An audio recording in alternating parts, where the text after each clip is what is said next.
দর্শক দেখছেন ATN news, সবাইকে প্রীতি শুভেচ্ছা জানিয়ে আজকের আয়োজন শুরু করতে চাই। আমরা সারা বাংলাদেশের যদি দিকে দৃষ্টি তাকাই দেখি তাহলে অনেকটাই নির্বিঘ্নে এই কোভিড-19-এর মধ্যে শেষ হয়ে যাচ্ছে, অর্থাৎ আজকের রাত পেরোলেই শেষ হয়ে যাচ্ছে শারদীয় দুর্গোৎসব। সবাইকে এই শারদীয় দুর্গোৎসবের শুভেচ্ছা জানাতে চাই।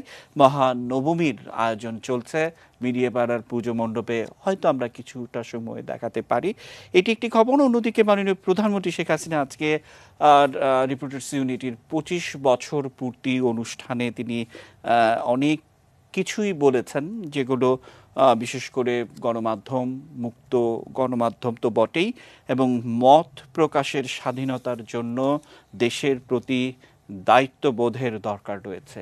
এবং মাননীয় প্রধানমন্ত্রী আহ্বান জানিয়েছেন, নানাভাবেই দেখছি অনেকেই গুজব রটিয়ে স্বার্থ হাসিলের চেষ্টা করেন, কিংবা হলুদ সাংবাদিকতা করে নানাভাবে ভুল তথ্য দিয়ে ভুল বার্তা সমাজে নানাভাবে দেওয়ার চেষ্টা করেন। আমাদেরও সেই অভিজ্ঞতা রয়েছে, বিশেষ করে 72, 73, 74, 75 পর্যন্ত আমরা যে ধরনের সাংবাদিকতা এখানে দেখেছি, সেই ধারাবাহিকতায় এই বিষয়গুলো তো বটেই, বরঞ্চ পরবর্তীতে সামরিক সরকারের সময়ে গণমাধ্যমের যে চরিত্র, চেহারা, অদল বদল, রং বদলের বিষয়গুলো দেখেছি, সেটি নিয়েও কিন্তু প্রশ্ন উঠতেই পারে। অন্যদিকে ভারতের রাষ্ট্রদূত মিডিয়াপাড়ার পুজোতে যে মন্তব্য করেছেন সেটি আন্তর্জাতিক খবর হয়েছে আজকে।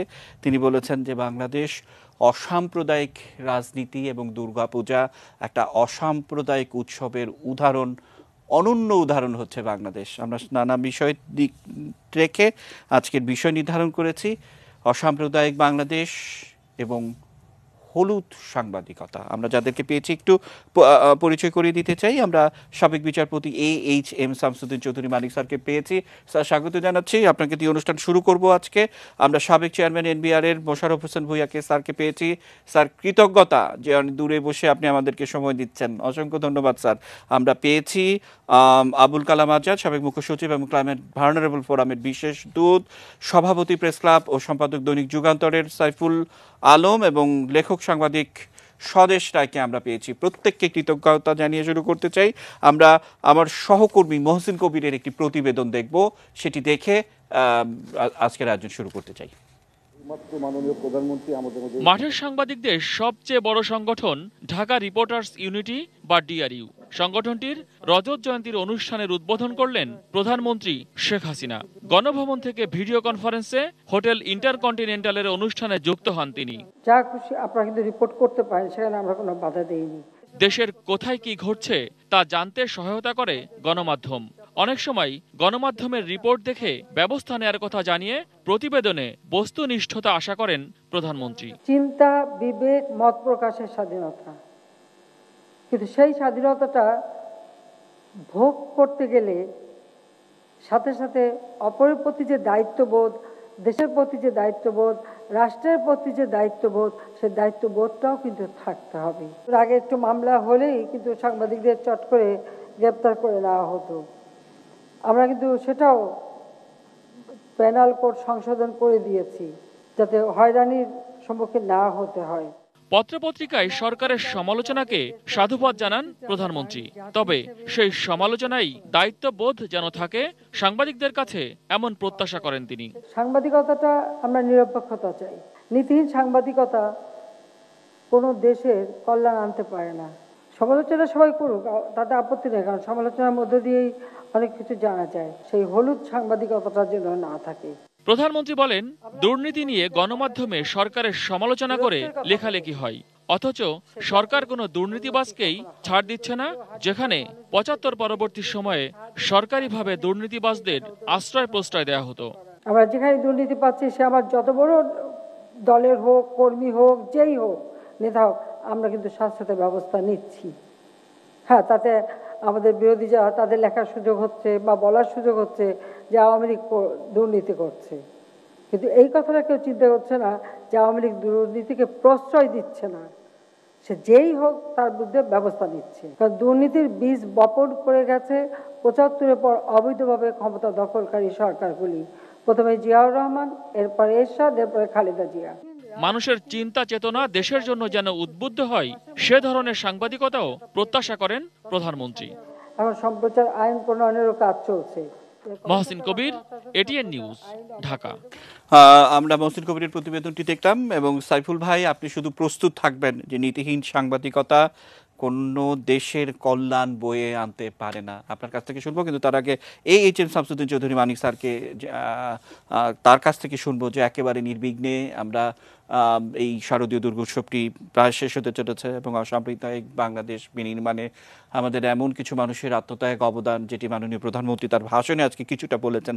পুরো ভাষণটি আমরা আজকে কয়েকবার শুনেছি, হয়তো দেখিয়েওছি কয়েকবার। আমরা সেগুলি নিয়ে কথা বলবো, কিন্তু সবকিছু মিলে অসাম্প্রদায়িক বাংলাদেশ উৎসব এবং কি যোগ করার আছে মানিক স্যার? দেখুন, বঙ্গবন্ধু শেখ মুজিব বলেছিলেন 1974 সালে যে সৃষ্টিকর্তা সকলের প্রভু, অর্থাৎ কোরআনের আয়াত থেকে যে সৃষ্টিকর্তাকে বলা হয় রাব্বুল আলামিন, তার মানে উনি সমস্ত মানুষের প্রভু, উনি শুধু মুসলমানদের প্রভু নন। ইদানিংকালে আমাদের মাননীয় প্রধানমন্ত্রী বারবার একটি কথা বলছেন যে ধর্ম যার যার, কিন্তু উৎসব সবার। আমার যখনই দুর্গাপূজা আসে তখনই আমি কিন্তু সেই স্কুল দিনগুলোতে ফিরে যাই, নস্টালজিক হয়ে যাই। কারণ স্কুল ছুটি হলেই গ্রামে যেতাম এবং গ্রামে যাওয়ার সবচেয়ে বড় আকর্ষণ ছিল যে দুর্গা উৎসবে যাওয়া এবং সেখানে ঢোলের তালে তালে নাচতাম। তো এখন কিন্তু সেই অবস্থাটা নাই, এবং সেই কারণে সেই সিলেটের প্রয়াত শেখ ফকির আব্দুল করিমের একটি গান আমার সবসময় মনে পড়ে, যে আগে কি সুন্দর গ্রামের নওজোয়ান হিন্দু মুসলমান, আব্দুল করিম, হ্যাঁ, গ্রামের নওজোয়ান হিন্দু মুসলমান আগে কি সুন্দর দিন কাটাইতেন, সেই কথাটি মনে পড়ে। এখন কিন্তু আসলে সেগুলো নেই। এখনো গ্রামে যাই, আমি দুর্গাপূজার সময় যাই বা অন্য সময় যাই, কিন্তু দেখি গ্রাম হিন্দু শূন্য হয়ে গেছে। সেই আগের যে চাকচক্যটা ছিল, যেটা বললাম যে গ্রামে গেলেই দুর্গাপূজার সময় সেই দুর্গা উৎসবের বাড়িতেই সবসময় কাটতাম। প্রচুর হিন্দু বন্ধু ছিল যারা নিয়ে যেত, আবার একইভাবে ওরাও কিন্তু আমাদের ঈদের উৎসবে আসতো। দুর্গাপূজার উৎসব থেকে, ঈদের উৎসব থেকে আমার কাছে দুর্গাপূজার উৎসব কোনো অবস্থায় কম মনে হতো না। আরো বেশি আনন্দ করতাম হোলির সময়, সেই রং ছিটানো উৎসব। সেই দিনগুলোর কথা মনে পড়লে আজ গ্রামে যখন যাই দেখি হিন্দু শূন্য গ্রাম, তখন সত্যি বেদনায় ব্যথায় বুক ভরে যায়। হিন্দু শূন্যতা শুরু হয়েছিল কিন্তু আগেই, কিন্তু 2001 সনে যে তাণ্ডব চালিয়েছিল হিন্দুদের উপর বিএনপি জামাত সরকার, তারপরে কিন্তু হাজার হাজার হিন্দু চলে গেছে। সেই হাজার হাজার হিন্দুর দেশ ছাড়ার সাথে সাথে আমাদের গ্রামেরও প্রচুর হিন্দু চলে গেছে। আমি একটি ঘটনার কথা আপনাদের এখানে উল্লেখ করতে চাই। আমি তখন হাইকোর্ট বিভাগের বিচারপতি ছিলাম।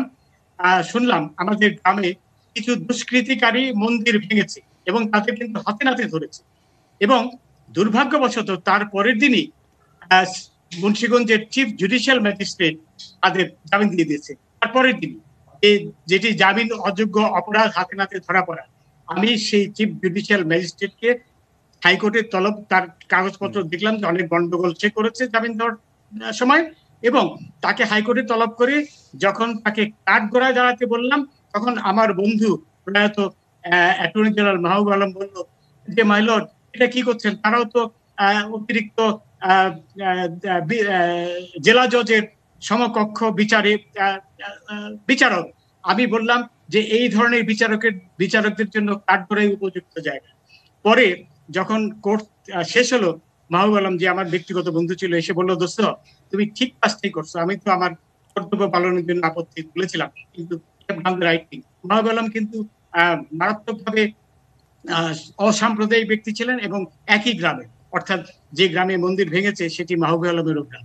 তো এখন যে কথাটি বললাম, সেই কিন্তু আবার 2009 সনে মুক্তিযুদ্ধের পক্ষের সরকার আসার পরে কিন্তু আগের দিনগুলো অনেকভাবে ফিরে এসছে, কিন্তু এসব হিন্দু দেশ ছেড়ে চলে গেছে, তাদেরও কিছু কিছু ফিরে এসছে, কিন্তু সবাই তো আর ফিরে আসেনি। সুতরাং গ্রামের অবস্থা কিন্তু এখনো হিন্দু শূন্য। তার জন্য বললাম যে আপনার এখন বুকটা ব্যথায় ভরে যায় যখন দেখি হিন্দু সৈনিক। এখনো দুর্গা উৎসবে যাই, কিন্তু আগের মতো ঢোলের তালে তালে তো আর নাচতে পারি না সবসময়। এবার অবশ্য পাচ্ছি না, কারণ করোনার ভয়ে যাই না। জি কিন্তু স্যার, আমি আসবো আপনার কাছে আবারও। সাইফুল ভাই, নীতিহীন সাংবাদিকতা কোনো দেশের কল্যাণ বয়ে আনতে পারে না, মাননীয় প্রধানমন্ত্রীর এই উক্তির জবাবে কি বলার আছে? না, একথা তো সত্যি যে মাননীয় প্রধানমন্ত্রী, আমরা জানি যে রিপোর্টার্সদের রজত জয়ন্তী অনুষ্ঠানে, বিশেষ করে ঢাকা রিপোর্টার্স ইউনিটির রজত জয়ন্তী অনুষ্ঠানে তিনি প্রধান বক্তব্য রেখেছেন। তিনি সেখানে সংবাদপত্র, গণমাধ্যম সম্পর্কে বিশদ ব্যাখ্যা করেছেন। গণমাধ্যমের ভূমিকা কি হওয়া উচিত, অতীতের ভূমিকা কি ছিল, কিংবা স্বৈর শাসক, অসাংবিধানিক শাসক অথবা সামরিক শাসকের সময় তারা কি আচরণ করেছে, গণমাধ্যমের ভূমিকাটা কি ছিল, কি হওয়া উচিত, এই পুরোটাই কিন্তু মাননীয় প্রধানমন্ত্রী তার বক্তব্যে বলেছেন। একথা ঠিকই বলেছেন তিনি যে নীতিহীন সাংবাদিকতা দেশ এবং মানুষের কল্যাণ আনতে পারেন না। এও ঠিক যে নীতিহীন কোনো কিছুই মানুষের জন্য কল্যাণকর নয়। মানুষের জন্য যা কল্যাণকর নয়, রাষ্ট্রের জন্য কল্যাণকর কিভাবে হবে, এই কথাটা একেবারে স্পষ্ট। আমরা জানি যে বাংলাদেশে সাম্প্রতিক বছরগুলোতে এবং স্বাধীন বাংলাদেশে যখন 72 সালে বাংলাদেশে সংবাদপত্রের সংখ্যা ছিল 30টি, এখন সংবাদপত্রের সংখ্যা প্রায় 3000 ছুঁই করছে। এখন টেলিভিশন 30টি অন এয়ারে আছে, আরো 2-3টি আসার প্রক্রিয়া প্রায় সম্পূর্ণ, 15-20টি লাইসেন্স দেওয়া হয়েছে। রেডিও আছে, FM রেডিও আছে, সোশ্যাল মিডিয়া আছে। অর্থাৎ গণমাধ্যমের কিন্তু কোনো কমতি নাই। কিন্তু যেই জায়গাটায় কমতি, সেটি হলো যে আমাদের মানের দিক থেকে কমতি, আমাদের পেশাদারিত্বের থেকে আমাদের কমতি, এবং আমাদের সচেতনতা এবং দেশ, মাটি এবং মানুষের প্রতি সামগ্রিকভাবে যত মিডিয়া আছে সেগুলো কি সেই দায়িত্ব পালন করতে পারছে, কিংবা কতটা করছে, কতটা করছে না, এই জায়গাটা একটা বিভাজনের দরকার আছে। আমি দেখেন আপনারা যে বাংলাদেশে প্রায় 3000 মতো কাগজের কথা আমি বললাম, ঢাকা শহর থেকে 237টি কাগজ প্রকাশিত হয়। অথচ আমরা জানি যে লন্ডনের মতো জায়গায়, যেখানে আমাদের যে শিক্ষার হার অনেক বেশি, অর্থনৈতিক অবস্থা অনেক ভালো, সেখানে 15টার বেশি কাগজ নাই। আপনি দেখেন যে নিউ ইয়র্কে 2টি মাত্র কাগজ, প্রধান কাগজ, নিউ ইয়র্ক টাইমস, এবং আপনি দেখেন যে ওয়ার্ল্ড জার্নালিস্ট, ওয়াশিংটনেও সেই একই অবস্থা, এবং মাত্র 2টি কাগজ, একটি কাগজই মূলত প্রধান, আরেকটি কাগজ আছে সেটি। সাইফুল ভাই, এই বিষয়টি নিয়ে তো আমরা কথা বলতেই পারি, কিন্তু আমার একটা ছোট্ট গবেষণা আজকে কিছুটা আমি স্বদেষ্টার সঙ্গে একটু শেয়ার করেছিলাম, যে বিশেষ করে হলুদ সাংবাদিকতার কথা মাননীয় প্রধানমন্ত্রী বলেছেন, নীতিহীন সাংবাদিকতার কথা বলেছেন। আমরা 72, 73, 74-এর দিকে একটা গণকণ্ঠ, একটা পত্রিকা, একটা সূত্র থেকে সেগুলোর সবগুলো কপি জোগাড় করতে পেরেছি, এবং প্রত্যেকটি কপি পড়ে মনে হয়েছে যে একটি পত্রিকা বা সাংবাদিকতার জন্মই হয়েছে বাংলাদেশের মুক্তিযুদ্ধ, স্বাধীনতা, অসাম্প্রদায়িক চেতনা, প্রত্যেকটি জিনিসের বিরোধিতা করা, এবং প্রতিটি দিনের বিশ্লেষণ করে এটি আমি প্রণব, আমার ব্যক্তিগত গবেষণা, যে একেবারে 92% খবর হচ্ছে মিথ্যা, আর বাকি 8% যে সে সময়ে জাসদের কিছু নেতৃবৃন্দের স্বাভাবিক মৃত্যু হয়েছিল, কিছু নেতৃবৃন্দের জামিন হয়েছিল, কিছু নেতৃবৃন্দের সম্বর্ধনা হয়েছিল, সেই সংশ্লিষ্ট খবর, সেই খবরগুলোকে আমরা সত্য ধরে নিতে পারি। কিন্তু বাকি যে 92.1% খবরই হচ্ছে মিথ্যা। অর্থাৎ এ ধরনের অপপ্রচার, আজকের দিনে যেটাকে আমরা গুজব বলি, সেগুলো নিয়ে কি ভয়ঙ্কর একটা সময় পার হয়ে বাংলাদেশকে আজকের এই অসাম্প্রদায়িক স্থানে এসে দাঁড়াতে হয়েছে। সাইফুল ভাই নিশ্চয়ই অনেক কিছু যোগ করার আছে। এই কথাটি কিন্তু প্রণব আমি বলতে চেয়েছিলাম, আমি ভূমিকাটা তৈরি করেছি মাত্র। সেই সময় যে গণকণ্ঠের কথাটি আপনি বললেন, সেই গণকণ্ঠটি কাদের দ্বারা পরিচালিত হতো? যেই রাজনৈতিক শক্তি দ্বারা পরিচালিত হতো, সেই রাজনৈতিক শক্তি কি কোনো নীতির ধার ধারত?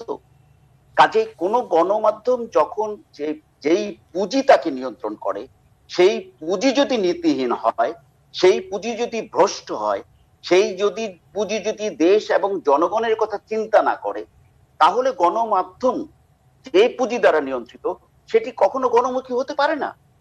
কাজে আমাদের দেখতে হবে যে আমরা কাদেরকে পত্রপত্রিকা বের করতে দিচ্ছি, কাদের টেলিভিশন করতে দিচ্ছি, কাদেরকে সোশ্যাল মিডিয়া কাদের হাতে নিয়ন্ত্রিত, কিংবা অনলাইন রেডিও গুলো কারা নিয়ন্ত্রণ করছে। সেই জায়গাটায় আমার মনে হয় দেখার একটা বিষয় আছে। কেন নারায়ণগঞ্জ শহর থেকে 25টা কাগজ বেরোবে, কি যৌক্তিকতা আছে সেখানে? কি সাংবাদিকদের যাদের নিয়োগ দেওয়া হয়েছে তাদের মান দেখা হয়েছে? যে সেখানে কি সাইফুল নিয়োগপত্র ভাই, আছে? এই সেখানে বিষয়টির কি যদি সরকার তাহলে কোনো হলুদ ভূমিকা বা কোনো সাংবাদিকতা, হলুদ আইনি বা সাংবাদিকতা কোনো বিষয় যদি সিদ্ধান্ত নেয়, তাহলে কিন্তু মির্জা ফখরুল ইসলাম যে এই ভাষায় কথা বলবে এবং প্রেস ক্লাবের সভাপতি হিসেবে আপনাকেও ঠিক একই ভাষায় কথা বলতে হবে। এটাই নীতি, এটাই রেয়াজ, বাংলাদেশে আমরা এটা দেখেছি। তো আমি আবারও আসবো একটু, বিশেষ করে আমাদের সাথে আবুল কালাম আজাদ স্যার আছেন, মোশাররফ স্যার আছেন, দুর্নীতির বিষয়গুলো একটু তাদের সঙ্গে কথা বলবো। মাননীয় প্রধানমন্ত্রী বলেছেন যে 75-এর পর অবৈধ যে সরকারগুলো এলো তারা যেভাবে দুর্নীতির বাক্স উদ্বোধন করলো, ওপেন করলো, এটি যে একটি ভয়াবহ অপরাধ, সেটি আমরা প্রায়শই ভুলে যাই। আমরা একটি অন্য আয়োজনে মোশাররফ স্যার বলেই ফেলেছিলেন যে দেশের মানুষকে দুর্নীতি শিখিয়েছিল আইয়ুব খান, 75-এর পর সেটি শুধু ধারাবাহিকতা মাত্র। আমরা শুনবো, কিন্তু তার আগে একটু সাংবাদিকতা প্রশ্নের স্বদেশ রায়ের মন্তব্য শুনবো। স্বদেশ রায়, যে কথা বলছিলাম যে কি ভয়ঙ্কর একটা সময় বাংলাদেশ পার করে এসেছে, এখনো যখন আমরা নানাভাবে ওই মানুষগুলোকে ওই এজেন্ডা নিয়ে নানাভাবে গণমাধ্যমে দেখি, তখন মনে হয় যে মতলব ঠিক আকের মধ্যেই রয়েছে, হয়তো চরিত্রটা বদলেছে। স্বদেশ রায়, কি যোগ করবেন? না, আপনি গণকণ্ঠের কথা বলছিলেন, ওই সময় আসলে 72-এর পরে আমরা দেখেছি গণকণ্ঠ মানে এমনকি দেশের প্রধান পত্রিকা ইত্তেফাকও কিন্তু যে নিউজ করেছে তা শুধু যে দায়িত্বহীনতার বাইরে যায় না, যেগুলো একটা মানে সদ্য স্বাধীন রাষ্ট্র যেটাকে গড়ে তোলা হচ্ছে তার ক্ষতি করার জন্য যা যা করার দরকার সেই সমস্ত কাজের ভিতরে পড়ে। আপনাদের নিশ্চয়ই সেই বাসন্তীর জালের কথা মনে আছে।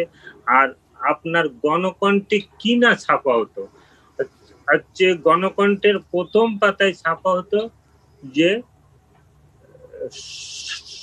যে ঢাকা শহরে গেরিলা যুদ্ধের কলা কৌশল, মানে কিভাবে বঙ্গবন্ধু সরকারকে উৎখাত করার জন্য ঢাকা শহরে গেরিলা যুদ্ধ করতে হবে সেইটা ছাপা হতো।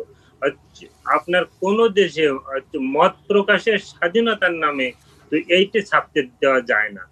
আর আমি অন্য একটা বিষয় বলবো, এবং সে সময় নিউজগুলো কত মানে ভুল শুধু না, কত উদ্দেশ্য প্রণোদিত ছিল, যে আপনারা সবাই জানেন যারা ইতিহাসের খোঁজ খবর রাখেন যে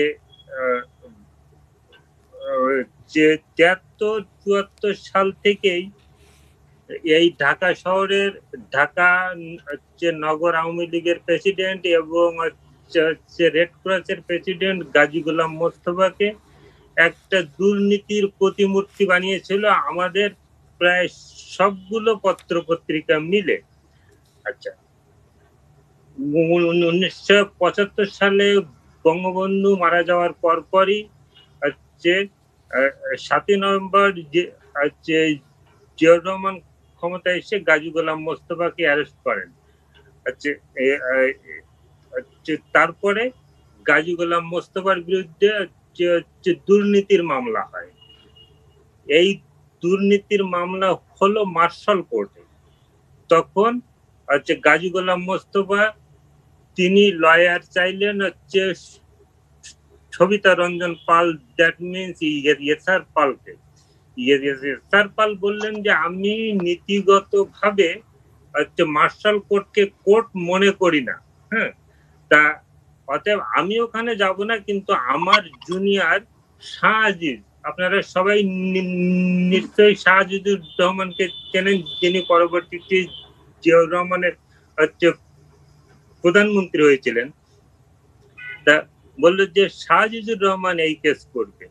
তা শাহ আজিজুর রহমান গাজী গোলাম মোস্তফার কেস করেছিলেন, এবং গাজী গোলাম মোস্তফাকে কিন্তু মার্শাল কোর্টে কোনো সাজা দিতে পারেনি। এই শাহ আজিজুর রহমান 1983 কি 1984, আমি একটুখানি এইখানে সালটা আমার একটু কনফিউশন হচ্ছে, উনি সাপ্তাহিক মেঘনা পত্রিকায় একটা সাক্ষাৎকার দেন। ওই সাক্ষাৎকারে তাকে জিজ্ঞাসা করা হয়েছিল যে আপনি তো গাজী গোলাম মোস্তফার উকিল ছিলেন এবং পরবর্তীতে আপনি হচ্ছে দেশের প্রধানমন্ত্রী হয়েছিলেন, তা আপনি বলেন যে গাজী গোলাম মোস্তফা কি কি দুর্নীতি করেছে। তা বললো যে কোর্টে ওনার 1 টাকারও দুর্নীতি পাওয়া যায়নি, কোনো কিছুই ওনার পাওয়া যায়নি। আর আমি ব্যক্তিগতভাবে দেখেছি গাজী গোলাম মোস্তফা মারা যাওয়ার পরে গাজী গোলাম মোস্তফার ছেলে অরুণ, মানে অরুণের এমনও দিন গেছে যে সে তার মানে সারা দিনের খাবারই জোগাড় করতে পারেনি। তাই এই ধরনের যারা রাজনীতিক ছিল তাদের চরিত্র হরণ করার জন্য সে সময় ডান বাম, এই যে গণকণ্ঠ, হক কথা, ইত্তেফাক, এমনকি বামপন্থী প্রগতিশীল পত্রিকা, সংবাদ কেউ কিন্তু গাজী গোলাম মোস্তফার চরিত্র হনন করার থেকে একটু মানে কার্পণ্য করেননি। তারপরে হলিডে, যেহেতু হলিডের ইনায়েতুল্লাহ খান গাজী গোলাম মোস্তফার এগেইনস্টে ইলেকশন করতেন, গাজী গোলাম মোস্তফা সবসময় ঢাকা শহরে সর্বোচ্চ ভোট পেতেন। উনি বঙ্গবন্ধু থেকেও বেশি ভোট পেয়েছিলেন, কিন্তু সেটা উনি বলতেন না। আর তার বিপরীতে ইনায়েতুল্লাহ খান পেতেন হচ্ছে 15 ভোট 16 ভোটে এরকম।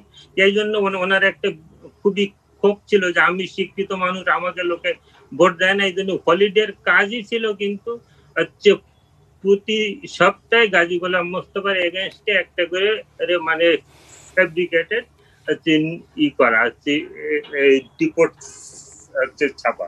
তা আমরা কিন্তু 72-75 এই সময় এই সাংবাদিকতা। জি, অসংখ্য ধন্যবাদ সদস্য সাহেব। মাননীয় প্রধানমন্ত্রীর আজকে যে ভাষণটি এবং বেশ কিছু ছোট ছোট বিষয় আছে আমার সহকর্মীরা সেগুলো সংগ্রহ করে রেখেছেন, আমরা একটু দেখাবো। মোশাররফ স্যার আছেন আমার সামনে এবং আমার সামনে আজাদ স্যার আছেন। মোশাররফ স্যার, এবং আমার একেবারে মনে আছে যে আপনারা দুজনই আমার একটি অনুষ্ঠানে অংশ নিয়েছিলেন, সেখানে কিন্তু এই দুর্নীতির বিষয়টি নানাভাবে এসেছিল। বাংলাদেশের মানুষকে দুর্নীতি কে শিখিয়েছে, এরকম একটি প্রশ্নের উত্তর। অর্থাৎ আমরা আইয়ুব খানকে নানাভাবে দেখি, কিন্তু এই দেশের মানুষকে নানাভাবে অবরুদ্ধ, এবং যাতে এটি একটি ব্যর্থ রাষ্ট্র পরিণত হয়, যা যা করণীয় সেটি পাকিস্তানিরা যেমন করেছে, এবং নানাভাবে পরিকল্পনার দায়িত্বটি আইয়ুব খানের ছিল। সবকিছু মিলিয়ে মোশাররফ স্যার, আপনি যেমনটা বলেছিলেন ৭৫ পরবর্তী সময়ে যারা সামরিক শাসকের ভূমিকায় অবতীর্ণ হয়েছিল তারা কিন্তু আষ্টে পৃষ্ঠে দুর্নীতিকে আশ্রয় প্রশ্রয় মদদ সবকিছুই করেছে। সবকিছু মিলে প্রধানমন্ত্রীর আজকের এই উক্তি, যেটি তিনি আজকে একই কথা বলেছেন, আপনার কি যোগ করার আছে মোশাররফ স্যার? দুর্নীতির বিষয়টি যদি আমরা বলি, তাহলে আপনি যেরকমটা বলেছেন যে আমি আরো একদিন আলোচনায় সেটি বলেছি যে পাকিস্তান সৃষ্টি হওয়ার পরে যখন সামরিক শাসক এসছে জেনারেল আইয়ুব খান, তখন কিন্তু একটা ক্ষমতা ভাগাভাগির রাজনীতি শুরু হয়েছে। অর্থাৎ নিজের ক্ষমতা টিকিয়ে রাখার জন্য এক শ্রেণী সৃষ্টি করা হয়েছে, যেই শ্রেণীকে সুবিধা দেওয়া হয়েছিল, যেই আপনি বিডি মেম্বার যাদের কথা আপনারা জানেন সকলেই, তখন তাদের মধ্য থেকে আস্তে আস্তে বিভিন্ন উন্নয়নমূলক কাজ যেহেতু তারা সরাসরি করত, তাদের সাথে আবার এমনকি যখন নাকি ফাতেমা জিন্নার সাথে ভোট হলো, তখনও কিন্তু সরাসরি আমরা সেই সময়, যদিও আমরা ছোট ছিলাম, আমরা শুনতে পেয়েছি যে জেনারেল আইয়ুব খান তাদেরকে উপঢৌকনের মাধ্যমে অনেক কিছু দিয়েছিলেন ভোটের আগে ক্রয় করার জন্য। ঠিক একইভাবে আমাদের দেশেও যখন স্বৈরাচার আসে, তখন কিন্তু তারা টিকে থাকার জন্য এবং ক্ষমতাকে দীর্ঘায়িত করার জন্য একই প্রক্রিয়া অবলম্বন করে। এবং দুঃখের বিষয় এটি, মানে দুঃখ হলো মানে সত্য, যে প্রতিরক্ষা বাহিনীকেও তারা নানাভাবে কাজে লাগিয়েছিল এবং তাদের মধ্যেও কোনো কোনো ক্ষেত্রে দুর্নীতি ঢুকে গিয়েছিল। আমি এনডিসি কোর্স করেছি, তখন প্রতিরক্ষা বাহিনীর অনেক সিনিয়র অফিসার সেখানে আমার সাথে কোর্স করেছে। তো তারা আমাদেরকে বলেছে এবং বিভিন্ন বক্তৃতা বিবৃতির মধ্যে তারা সরাসরি বলেছে যে আমরা, সেই সময় এরশাদ সাহেব ছিলেন না, বলেছে যে আমরা আর কোন সামরিক বাহিনীর কোন প্রধানকে আমরা ক্ষমতার ভাগ দিতে চাই না, এবং এটি আমার মনে হয় ইনশাল্লাহ ভবিষ্যতে আসবে না। আমি যেটি আজকের প্রেক্ষাপটে আলোচনার সময় বলতে চাচ্ছি সেটি হলো যে আমাদের সাংবাদিকতার নিরপেক্ষতার কথা এবং বস্তুনিষ্ঠতার কথা মাননীয় প্রধানমন্ত্রী আজকে বলেছেন, এবং প্রতিটি কথা ওনার যদি আমরা বিশ্লেষণ করি তাহলে আমরা দেখতে পাবো যে কিছু কিছু ক্ষেত্রে আমাদের সাংবাদিকতা, এই হলুদ সাংবাদিকতা কিংবা অন্যান্য বিষয়ে জড়িয়ে পড়েছে বলেই তিনি হয়তো এটিকে যুক্তি করেছেন। নেগেটিভ সংবাদটি বেশি প্রচার হয় এবং অনেক সময় সরকারের ভালো কাজও অনেক সময় প্রচারিত হয় না। আমি এই হলুদ সাংবাদিকতা কিংবা নেগেটিভ সাংবাদিকতার নিজেও একজন ভুক্তভোগী, মাননীয় প্রধানমন্ত্রী এবং তার সরকার ভুক্তভোগী। আমরা যখন বিনা দোষে আমি যখন জেলে গিয়েছি, আমাকে সকলেই চিনে, কিন্তু সাংবাদিকগণ কেউ বলেননি যে এই লোকটি খুবই সৎ, তাকে কেন জেলে দেওয়া হলো। কিন্তু তারা আমাকে সামনাসামনি বলেছে অনেকে পরবর্তী সময়ে যে স্যার আপনাকে আমরা জানি ভালো, কিন্তু আমাদের খবরের কাগজের কাটতির জন্য আমরা এই কাজটি করেছি।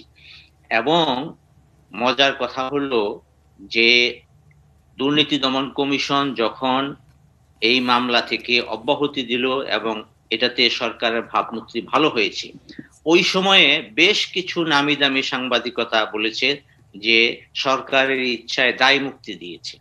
এরপরে যখন নাকি 4 বছর পরে কানাডার আদালত বলেছে যে এই যে অভিযোগগুলি ছিল সেগুলি ভিত্তিহীন এবং শোনা কথা, এগুলি যখন বলেছে, তখন আমাদের কাগজগুলি একদিন মাত্র ওইটাকে প্রচার করেছে। পরবর্তী সময়ে এর উপর আর কোনো আলোচনা আমি আর দেখিনি।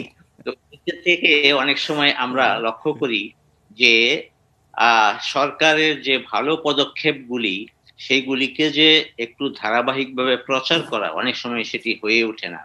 স্বদেশ রায় এবং সাইফুল ইসলামের কথা থেকে আমরা এটি দেখেছি যে কখনো কখনো সংবাদপত্রের ভূমিকা নির্ভর করে এর মালিকানা কাদের উপর থাকে। আমি আর বিশেষ কিছু বলতে চাই না, মালিকানার বিষয়টা অনেক সময় অনেক ফ্যাক্টর। তবে বঙ্গবন্ধুকে অনেক সাংবাদিকরা, আলোচনায় এসছে, অনেক সাংবাদিকরা কষ্ট দিয়েছে এই বিশেষ করে অপসাংবাদিকতার মাধ্যমে। সেই জন্য কিন্তু এক পর্যায়ে তিনি বাধ্য হয়েছিলেন যে সংবাদপত্রের সংখ্যা কমিয়ে দিতে। কিন্তু বর্তমান প্রধানমন্ত্রী আপনি দেখেন যে বাংলাদেশে এত সংবাদপত্র, আপনার এই অনলাইনেও আছে প্রচুর, টেলিভিশন, তারপরে আপনার রেডিও, এতগুলি আছে।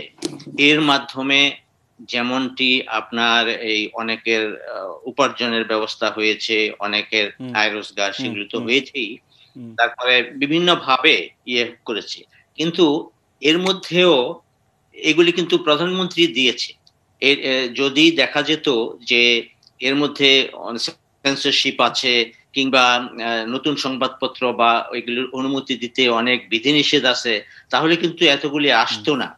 সেই পর্যায়ে মাননীয় প্রধানমন্ত্রী অভিভাবক হিসেবে বলতেই পারে, আপনাদের আজকের যে অনুষ্ঠানে তিনি বলেছেন, পরামর্শ দিয়েছেন সুষ্ঠু সাংবাদিকতা, এবং সেটি যদি আমাদের দেশে আসে তাহলে কিন্তু উন্নয়ন অগ্রযাত্রাটি মানুষ যেমন দেখবে তেমনি ভাবে দোষ ত্রুটি তুলে ধরবে। দোষ ত্রুটির ব্যাপারে প্রধানমন্ত্রী একটা ছোট্ট তথ্য দিয়ে রাখতে চাই, আমার সহকর্মীরা নিশ্চয়ই আজকে পদ্মা সেতুর যে স্প্যানটি বসেছে সেটি দেখিয়েছে আর মাত্র 2টি স্প্যান বাকি, অর্থাৎ 5100 মিটার পদ্মা সেতুটি দৃশ্যমান হয়েছে, আর 2টি হলেই একেবারে পুরো সেতুটি দৃশ্যমান হয়ে যাবে।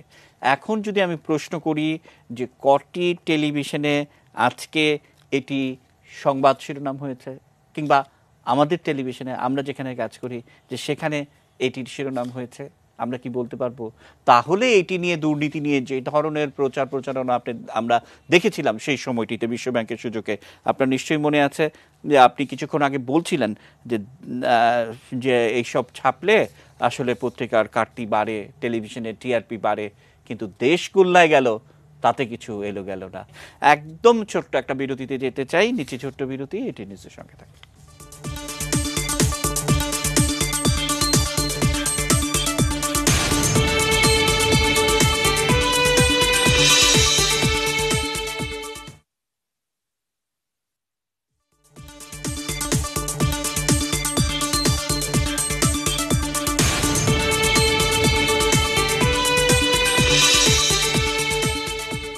দর্শক দেখছেন এটি নিউজ। বিরতির পর আবার আমন্ত্রণ অসাম্প্রদায়িক বাংলাদেশ এবং হলুদ সাংবাদিকতা। এবং মানিক স্যার শুরু করেছিলেন যে আগে কি সুন্দর দিন কাটাইতাম।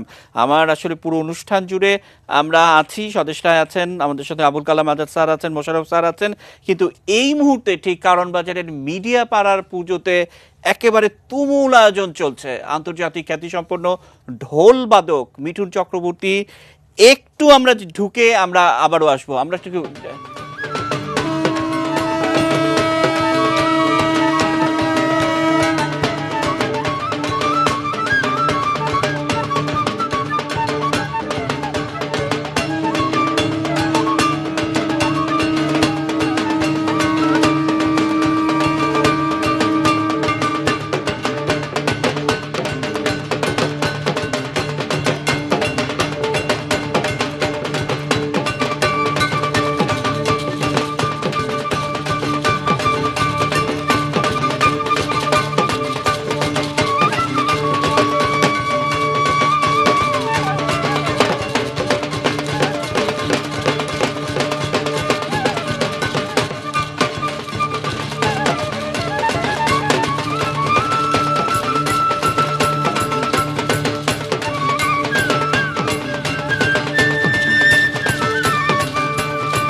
একেবারে অনবদ্য আয়োজন চলছে কারওয়ান বাজারে, এবং এই আয়োজন চলবে অনেক রাত পর্যন্ত। যারা ফেসবুকে এটি নিউজ দেখছেন তারা তো সরাসরি উপভোগ করছেন।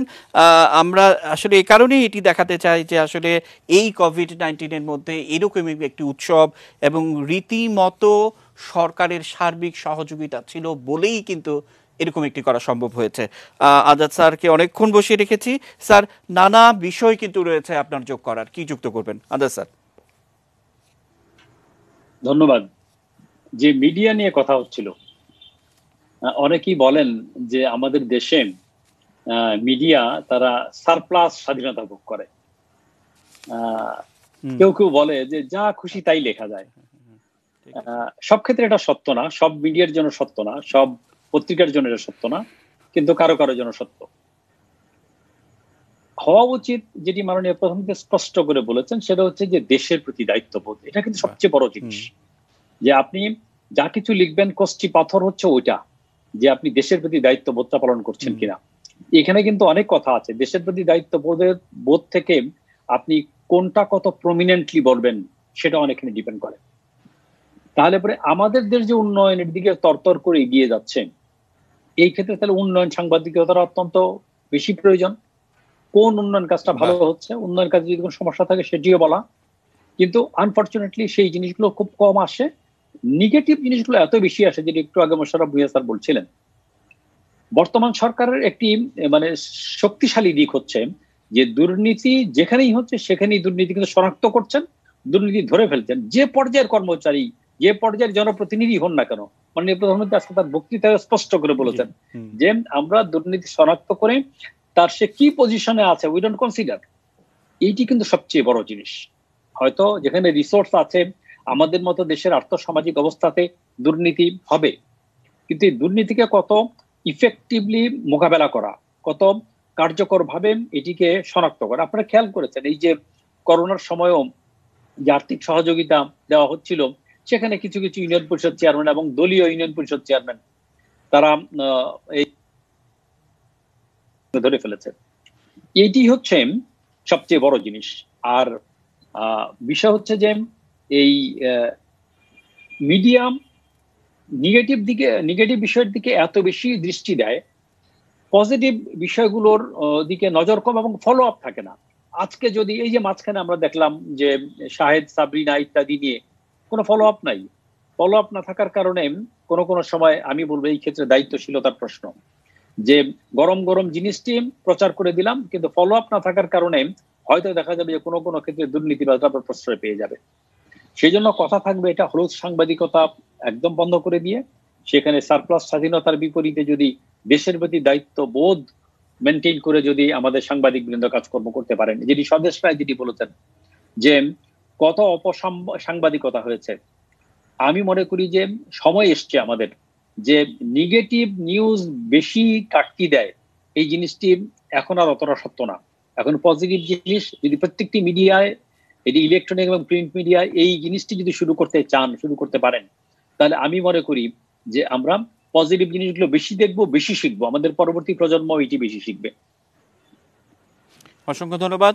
মানিক স্যার, আপনার কাছে আসতে চাই। মাননীয় প্রধানমন্ত্রীর আজকের বক্তৃতায় তিনি কোট করেছেন, নিশ্চয়ই মানিক স্যার আমাকে শুনতে পাচ্ছেন, যে বিশেষ করে 72 সালে জাতির পিতা বঙ্গবন্ধু যখন প্রথম প্রেস ক্লাবে এলেন, তখন তিনি যে ভাষণটি দিয়েছিলেন, তিনি পরিষ্কার বলেছিলেন বিপ্লবের পরে কোনো দেশের গণমাধ্যম এত বেশি স্বাধীনতা ভোগ করেনি। আমরা একটু দেখে মাননীয় প্রধানমন্ত্রী সেই বক্তৃতাটা একটু শুনে আমরা মানিক স্যার আপনার কথা শুনবো। জাতির স্বাধীনতার পর 1972 সালে 16 জুলাই জাতীয় প্রেস ক্লাবে গিয়েছিলেন এবং সেই প্রেস ক্লাবের সাংবাদিক ইউনিয়নে তিনি বার্ষিক সাধারণ সভায় একটা বক্তব্য দিয়েছেন। আমি একটু কোট করছি। বঙ্গবন্ধু মুজিব বলেছিলেন, কোট, বিপ্লবের পরে যে কোনো দেশ কোনো যুগে এতটা স্বাধীনতা ভোগ করতে পারে নাই যা আমরা করছি। আমরা ব্যক্তি স্বাধীনতা বিশ্বাস করি, গণতন্ত্রে বিশ্বাস করি, আমরা সংবাদপত্রের স্বাধীনতায়ও বিশ্বাস করি। এই জন্য আপনাদের কোনো কাজে কখনো কোনো রকম হস্তক্ষেপ করি নাই। বিপ্লবের পরে 6 মাসের মধ্যে আপনারা যতখানি স্বাধীনতা পেয়েছেন ততখানি স্বাধীনতা এদেশে পূর্বে কেউ পায় নাই।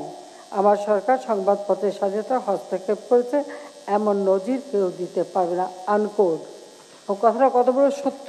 এবং আপনারা জানেন, হয়তো এখন তো অনেকে এখানে খুব অল্প বয়স হয়তো জন্মই হয়নি, যখন পাকিস্তানি হানাদার বাহিনী গণহত্যা শুরু করে 25শে মার্চ, তখন কিন্তু অনেকগুলি পত্রিকা তারা পুড়িয়ে দেয়।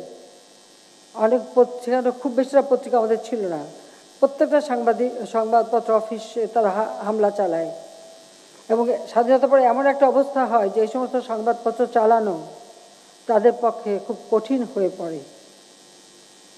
বঙ্গবন্ধু শেখ মুজিবই কিন্তু উদ্যোগ নিয়ে সাংবাদিকদেরকে সরকারি চাকরি দিয়েছিলেন, সরকারি বেতন সবাই পেত, সরকারি চাকরির মর্যাদা দিয়েছিলেন। সেটাকে হয়তো অন্যভাবে দেখা হয়েছে যে উনি সব সংবাদপত্র বন্ধ করে দিয়েছেন, সেটাকে ব্যক্তিগত ঘটনা, কিন্তু তা নয়।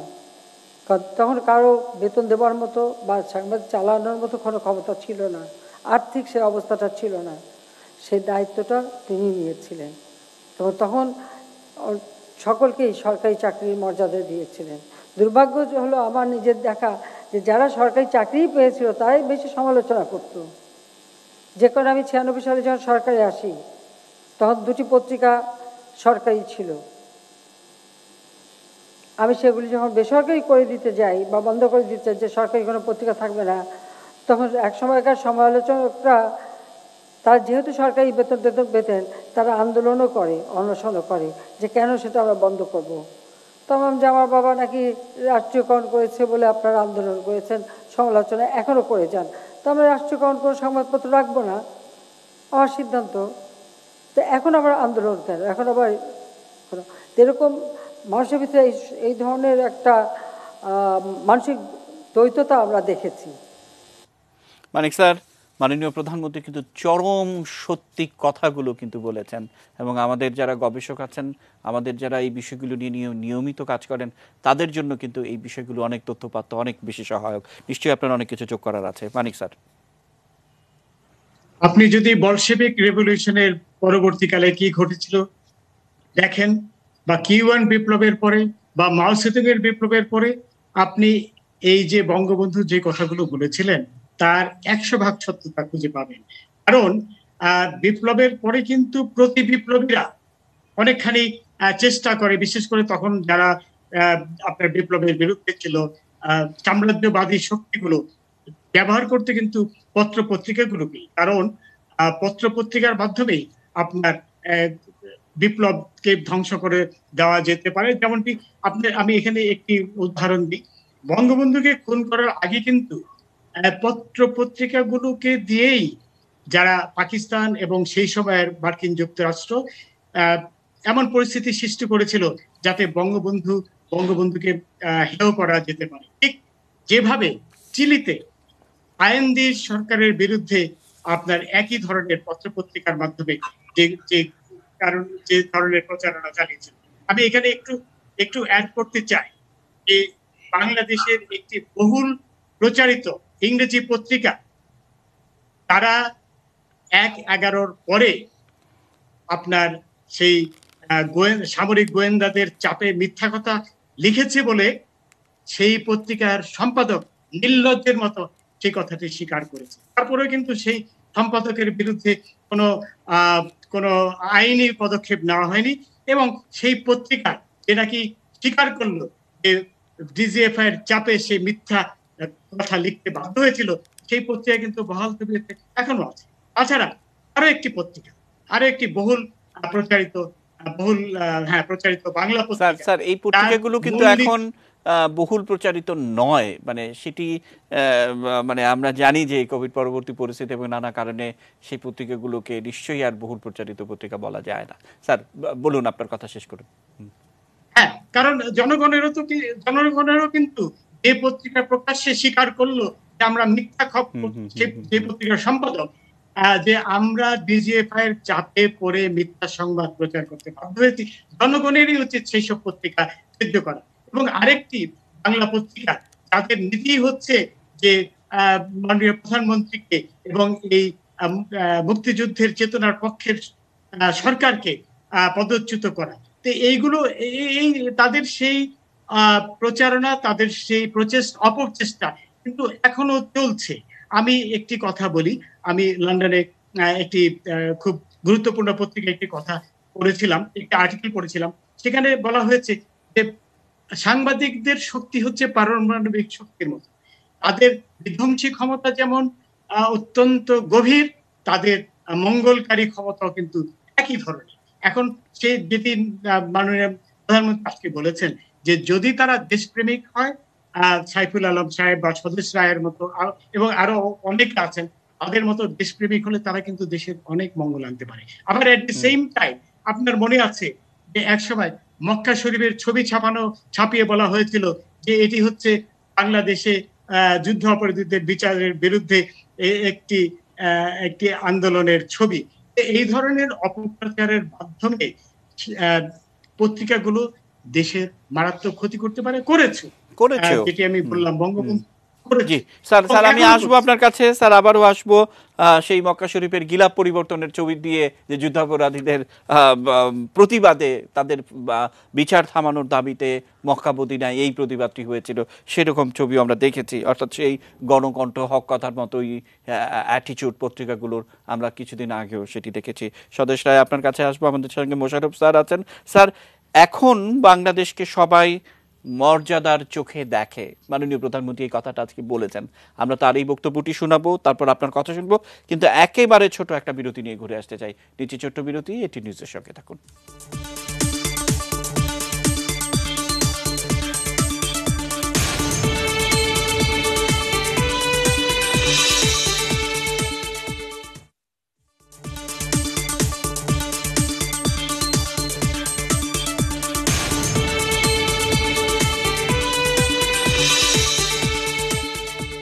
দর্শক দেখছেন এটি নিউজ, এবং আমরা বিরতির পর বিরতিতে ছিলাম। এই মুহূর্তে বিরতিতে যাওয়ার আগে মোশাররফ স্যারকে বলে রেখেছিলাম যে এখন বাংলাদেশ সবাই বাংলাদেশকে মর্যাদার চোখে দেখে। আসলে যে বড় উৎসবটি পালন হয়ে গেল, আগামীকাল যে উৎসবটি শেষ হবে সেটির আয়োজন দেখে কিন্তু আন্তর্জাতিক গণমাধ্যমের বিশ্লেষকরা কিন্তু সে কথাই বলছেন। স্বদেশটায় আছেন এবং আমরা দেখতে পাচ্ছি স্বদেশটায় বিটি হাসছেন।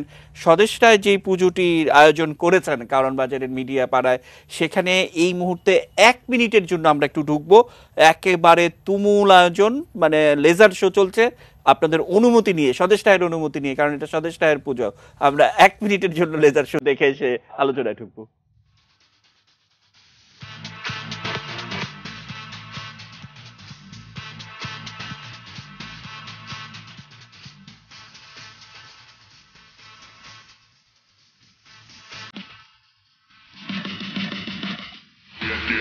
Get low when the whistle go.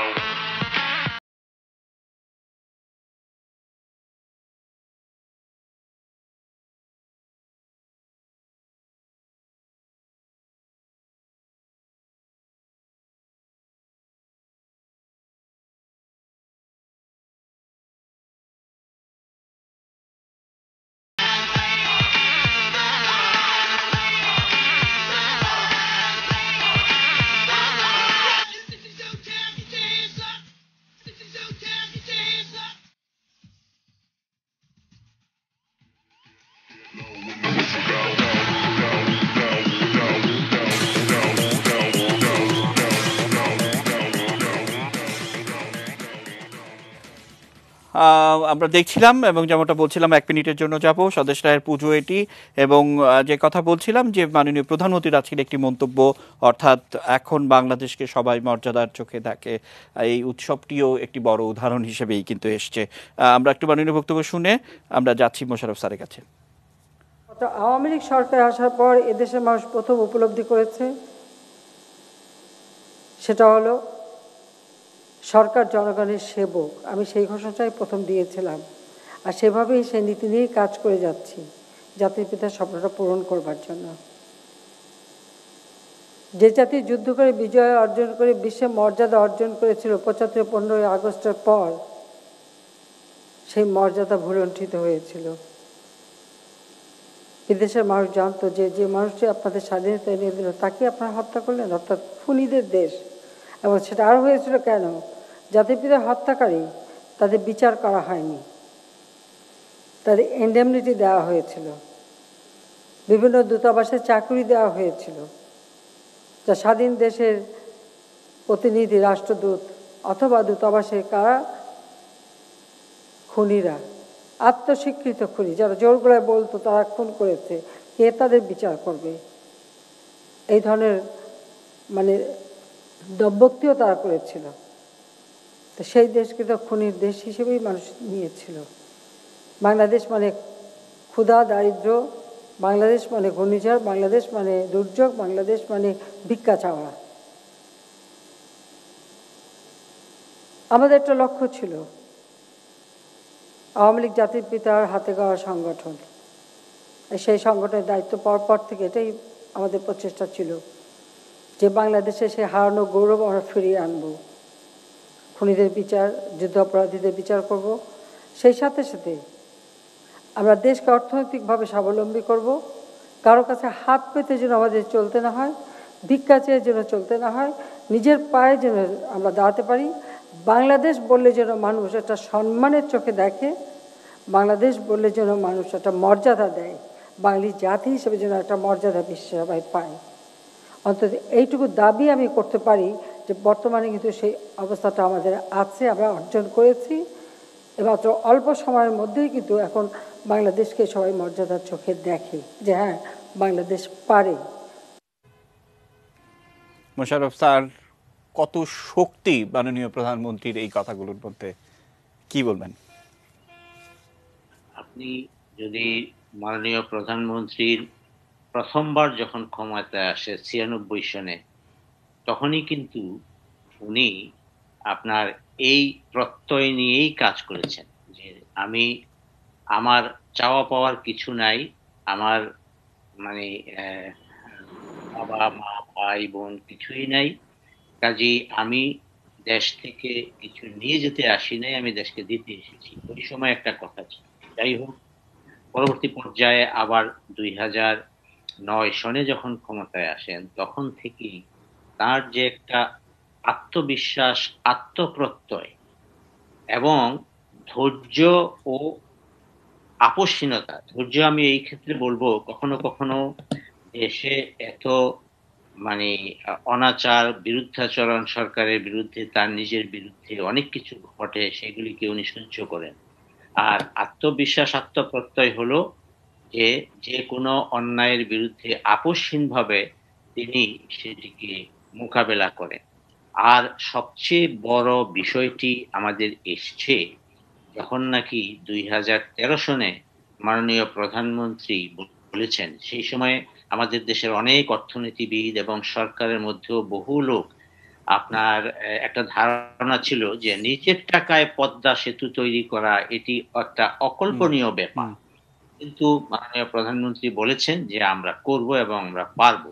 পরবর্তী সময়ে যখন দেখা গেল যে কাজকর্ম এগিয়ে চলছে, অর্থায়নে কোনো অসুবিধা হচ্ছে না, এই একটিমাত্র যুগান্তকারী সিদ্ধান্ত বাংলাদেশের চেহারা পাল্টে দিয়েছে। পৃথিবীতে প্রত্যেকে বিশ্বাস করতে শিখেছে যে বাংলাদেশের অগ্রগতি হচ্ছে। আমি জার্মানিতে রাষ্ট্রদূত হিসাবে আসার পরে আমি পররাষ্ট্র মন্ত্রণালয়, এখানকার মিনিস্ট্রি অফ ইকোনমিক ডেভেলপমেন্ট, ওদের সাথে আমি কথা বলেছি কয়েকজনের সাথে। এর মধ্যে তারা মাননীয় প্রধানমন্ত্রীর যে দৃঢ়চেতা মনোভাব, দেশপ্রেম এবং ক্লাইমেট চেঞ্জ মোকাবেলা করার জন্য, আমাদের দেশের যে যখন ক্রাইসিস হয়, বন্যা ঝড়ঝঞ্ঝা মোকাবেলা করার জন্য যেসব পদক্ষেপ নেন, এগুলির ভূয়সী প্রশংসা করেন। সর্বোপরি আমাদের দেশে মিয়ানমার থেকে আসা 12 লক্ষ আপনার উদ্বাস্তুকে আমরা দেশে আশ্রয় দিয়েছি, আমরা তাদের দেখভাল করছি এবং আমরা আলোচনার মাধ্যমে নিষ্পত্তি করার জন্য এই কাজ মাননীয় প্রধানমন্ত্রীর নেতৃত্বে করে যাচ্ছি। এই সকল বিষয় পৃথিবীতে অত্যন্ত সুনজরে দেখা হচ্ছে এবং এই দেশের, আমি বলবো যে আমাকে তারা রেফারেন্স দিয়েছে, এই দেশের economic ministry of economic affairs and development minister Gerd Muller এবং পররাষ্ট্রমন্ত্রী দুইজনই গত বছর আমাদের দেশ সফর করেছে। সফর করে তারা মাননীয় প্রধানমন্ত্রীর সাথে মিটিং করে অত্যন্ত খুশি। এমনকি একজন মিনিস্টার এটিও বলেছেন যে যে ক্রাইসিস বাংলাদেশ মোকাবেলা করছে, আমরা মিয়ানমারকে কোনোভাবেই সহায়তা করব না, এবং তারা স্টপ করে দিয়েছিল। আমি রিসেন্টলি তাদের সাথে যে কথা বলেছি, আমি এই কথাটি বলেছি যে বাংলাদেশ যেভাবে বিভিন্ন আন্তর্জাতিক নীতিতে, ইন্টারন্যাশনাল পলিটিক্সে পার্টিসিপেট করছে, এটি আমাদের একটা বিরাট সাফল্য এবং এই সাফল্যের পিছনে মাননীয় প্রধানমন্ত্রীর প্রজ্ঞা দাবিদার। আপনি দেখেন চায়না, ভারত, ইউএসএ, মিয়ানমার প্রত্যেকের সাথে বাংলাদেশের যে সম্পর্ক, সেটি কিন্তু কোনো নতজানু সম্পর্ক কারোর সাথেই নাই। আমাদের মাথা উঁচু করে আমরা কিন্তু এগিয়ে যাচ্ছি। এই যে আত্মপ্রত্যয় এবং আপনার যে পরিস্থিতি মোকাবেলার যে একটা সাহস, সেটি মাননীয় প্রধানমন্ত্রী অর্জন করেছেন তার অভিজ্ঞতা থেকে, তার সেই শৈশব থেকে, তার পিতাকে দেখা সেই সব থেকে। আর এর সাথে যুক্ত হয়েছে বাংলাদেশের মানুষের এই যে একটা রেজিলিয়েন্ট জাতি, আমরাও মাথা তুলে ঘুরে দাঁড়ানোর শক্তি আমাদের আছে। আপনি দেখেন প্রথমে আমাদের শুরু হয়েছে 6.5%, 7% গ্রোথ দিয়ে, এই গ্রোথ বেড়েছে। শুধু গ্রোথকে সাস্টেইন করার জন্য আমাদের দেশের বিনিয়োগ কিন্তু জিডিপির 30% ক্রস করেছে, এবং কৃষিক্ষেত্রেও বিনিয়োগের মানে কৃষিক্ষেত্রেও উন্নয়ন সমস্ত দেশে সমস্ত পৃথিবীতে একটা জিনিস হয়, যখন ইন্ডাস্ট্রিয়ালাইজেশন হয় তখন কৃষি পিছনে পড়ে যায়। আমাদের দেশে কিন্তু সেটা হয়নি। আমাদের ফিশারিজ, আমাদের সবকিছু এমন ভাবে চলছে।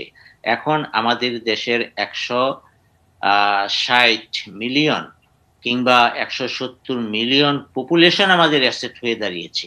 আমাদের প্রত্যেকে উপার্জন করে, আমাদের প্রত্যেকে খরচ করে, ইকোনমি ভাইব্রেন্ট, সকল কিছু মিলিয়ে আমরা কিন্তু এগিয়ে যাচ্ছি এবং পৃথিবীতে আমরা একটি আত্মপ্রত্যয়ী আত্মমর্যাদাশীল জাতি হিসেবে এগিয়ে যাচ্ছি। অসংখ্য ধন্যবাদ স্যার। স্বদেশটায় অনেকক্ষণ ধরে অনেক কিছু গুছিয়ে রেখেছেন, স্বদেশটায়ের কাছ থেকে একটু শুনবো। কোনো প্রশ্ন না, স্বদেশটায় কি যুক্ত করবেন? এমনি হচ্ছে মোবাইলের ব্যাটারিটা লো হয়ে গেছে, আমি মনে হয় আর খুব বেশিক্ষণ এখানে সংযুক্ত থাকতে পারছি না। আচ্ছা, যাই হোক, আমি ওই প্রধানমন্ত্রীর ভাষণের কথাটাতেই আমি একটু আসছি, যেটা মানে হচ্ছে প্রধানমন্ত্রী হচ্ছে বঙ্গবন্ধুর যে ভাষণটা উল্লেখ করেছিলেন যে সাংবাদিকরা অতিরিক্ত স্বাধীনতা, কিন্তু আসলে ব্যাপার হচ্ছে বিপ্লবের পরে আমাদের বাংলাদেশে ওই সময় সেটা কিন্তু পরে বঙ্গবন্ধু বলেছিলেন যে সবকিছুতেই ফ্রি স্টাইল চলছে। হ্যাঁ, ওই সময় আমাদের বিরোধী দলরাও অতিরিক্ত স্বাধীনতা ভোগ করেছে। তারপরে আমাদের যারা হচ্ছে আমাদের অনেক বিপ্লবী হচ্ছে তারাও দায়িত্বশীলতার পরিচয় দেননি। আবার অন্যদিকে এই যে আমাদের প্রগতিশীল বিরোধী দলগুলোর ভিতর যে আমাদের স্বাধীনতা বিরোধী যে 22 থেকে 27% লোক ছিল, এরা সবাই তার ভিতর ঢুকে গেল।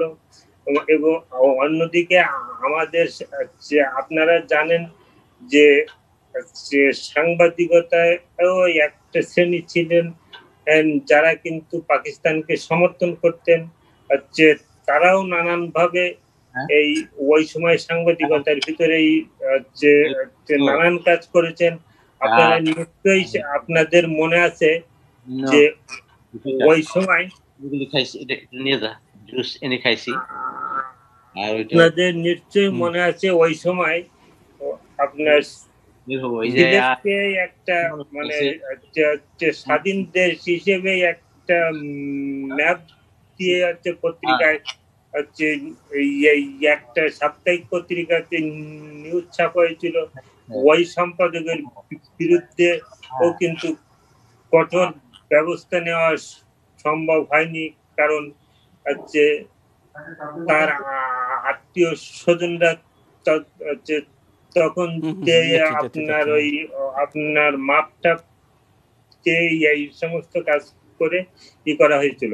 তাই হচ্ছে সবকিছু মিলেই আমরা আসলে বিপ্লবের পরে হচ্ছে বঙ্গবন্ধুর কথাটাই সঠিক যে আমাদের সবকিছুতেই ফ্রি স্টাইল চলেছিল এবং তার মাসুল আমরা অলরেডি দিয়েছি 1975-এর 15ই আগস্ট।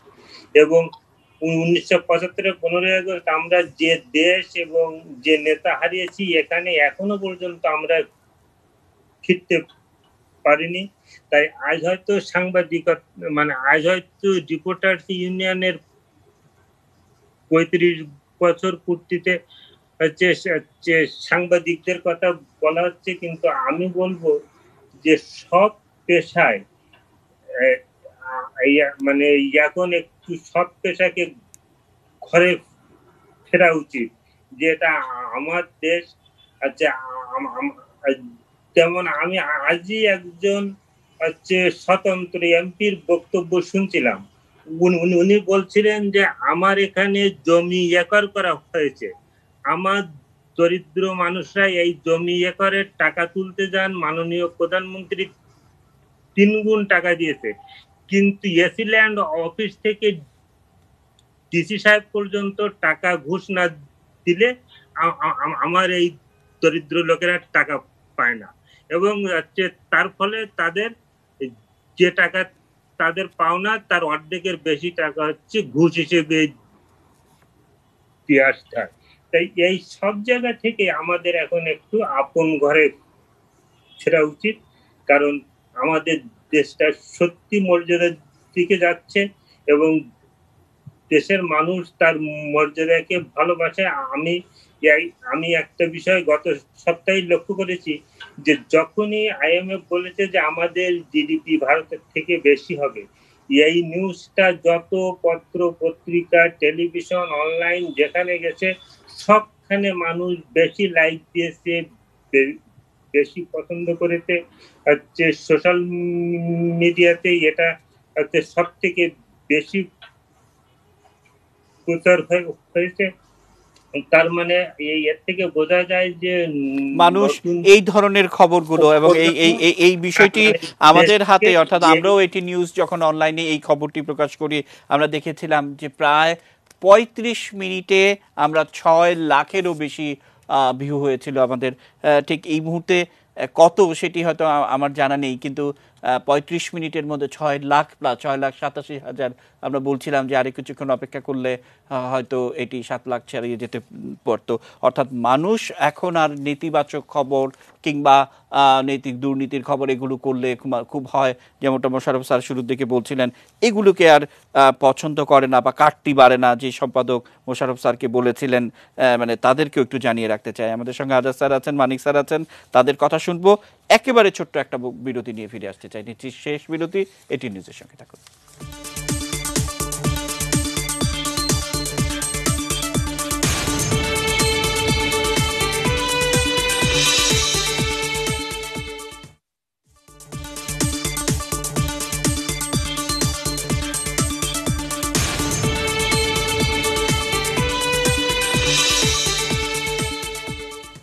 আমরা অনুষ্ঠানের একেবারে শেষ ধাপে চলে এসেছি। আজাদ স্যার 1 মিনিট সময় পাবেন, কি যোগ করার আছে? ধন্যবাদ। মাননীয় প্রধানমন্ত্রী যেটা বলেছেন যে বাংলাদেশকে মানুষ এখন সম্মানের চোখে দেখে। আগে যেখানে বন্যা, দুর্ভিক্ষ, খরা এগুলো ছিল, এগুলো আছে, কিন্তু এগুলো বাংলাদেশ এখন মোকাবেলা করতে পারে। একই সাথে বাংলাদেশ LDC গ্রাজুয়েশনের জন্য সুপারিশ পেয়েছে 3টা সূচকে। পৃথিবীর কোনো দেশ 3টা সূচকে LDC গ্রাজুয়েশনের সুপারিশ পায়নি। ঠিক তেমনি ভাবে আমাদের বর্তমান জিডিপি গ্রোথ, যেখানে সারা পৃথিবী জিডিপি গ্রোথে পিছিয়েছে, আমাদের রপ্তানি, আমাদের রিজার্ভ গত এই অক্টোবরের প্রথম সপ্তাহে $40 বিলিয়ন পার করেছি আমরা মানে সকল ক্ষেত্রে আমরা সামনের দিকে এগোচ্ছি এবং আমাদের জিডিপি গ্রোথ কোনো সময় নেগেটিভ হয় নাই। এই 100 ইকোনমিক জোন, হাইটেক পার্ক সবটা মিলিয়ে বাংলাদেশ একটা উন্নতির মানে অগ্রযাত্রায় সামিল হয়েছে। সেই জন্য বলে মাননীয় প্রধানমন্ত্রী অপ্রতিরোধ্য অগ্রযাত্রায় বাংলাদেশ। অসংখ্য ধন্যবাদ। মানিক স্যার 1 মিনিট সময় পাবেন আপনি। দেখুন, সেদিন ভারতীয় রাষ্ট্রদূত উনি একটি অত্যন্ত গুরুত্বপূর্ণ কথা বলেছেন যে সাম্প্রদায়িক সম্প্রীতির সারা পৃথিবীতে সবচেয়ে বড় উদাহরণ হচ্ছে বাংলাদেশ। এটি এই জন্য বলতে পেরেছেন যে আজ আমাদের যে মুক্তিযুদ্ধের চেতনার সরকার আছে বলেই কিন্তু এটি সম্ভব হয়েছে। 2001-এ তো আর উনি এই কথা বলতে পারতেন না। আচ্ছা, দ্বিতীয়ত আমি সেই মোশাররফ সাহেব, স্বদেশ রায় এবং অন্য যারা দুর্নীতির কথা বলেছেন তার সাথে আমি একটু অ্যাড করতে চাই, কারণ নতুন প্রজন্মের মানুষ তো এটা জানে না যে জিয়াউর রহমান সবসময় বলতো মানি ইজ নো প্রবলেম, বুঝলেন? অর্থাৎ তোমরা চালিয়ে যাও, পয়সা আমি দেব। এবং সেই হিজবুল বাহারে সেই ইলিয়াস আলী, আরঙ্গ ইত্যাদিদের নিয়ে তাদের হাতে অস্ত্রই শুধু দেয়নি, পয়সাও দিয়েছেন। অর্থাৎ বাংলাদেশ স্বাধীন হওয়ার পরে দুর্নীতির সূচনা হয় কিন্তু এই জিয়াউর রহমানের হাতেই। আর আরেকটি কথা, সেই সময় ট্রিপল মার্ডারের আসামি শফিউল আলম প্রধান, যাকে বঙ্গবন্ধু সময় বিচার করে যাবজ্জীবন কারাদণ্ড হয়েছিল, তাকেও মুক্তি দিয়েছিল জিয়াউর রহমান। সেটা কিন্তু এক ধরনের দুর্নীতি। এখন আসি আপনার এই আমাদের দেশে যে সাম্প্রদায়িকতার বিষয়ে একটু কথা বলি স্যার। এই বিষয়টা নিয়ে আমি একেবারে আজকে আর হাতে সময় নেই। এই সাম্প্রদায়িকতা, অসাম্প্রদায়িক বিষয়গুলো নিয়ে আমরা একটু কথা বলবো আরেকটি আয়োজনে। আপনাকে আগেই আমন্ত্রণ জানিয়ে রাখলাম। মাননীয় মোশাররফ স্যারকে দিয়ে অনুষ্ঠান শেষ করব, তার আগে স্বদেশ রায়কে আমি 30 সেকেন্ড সময় দিতে চাই। স্বদেশ রায় 30 সেকেন্ড সময় পাবেন। না মানে যে আজ এই ভাষণে প্রধানমন্ত্রী একটা কথা বলছেন যে সঠিক রিপোর্ট গুলো হলে আমরা সঙ্গে সঙ্গে ব্যবস্থা নেন।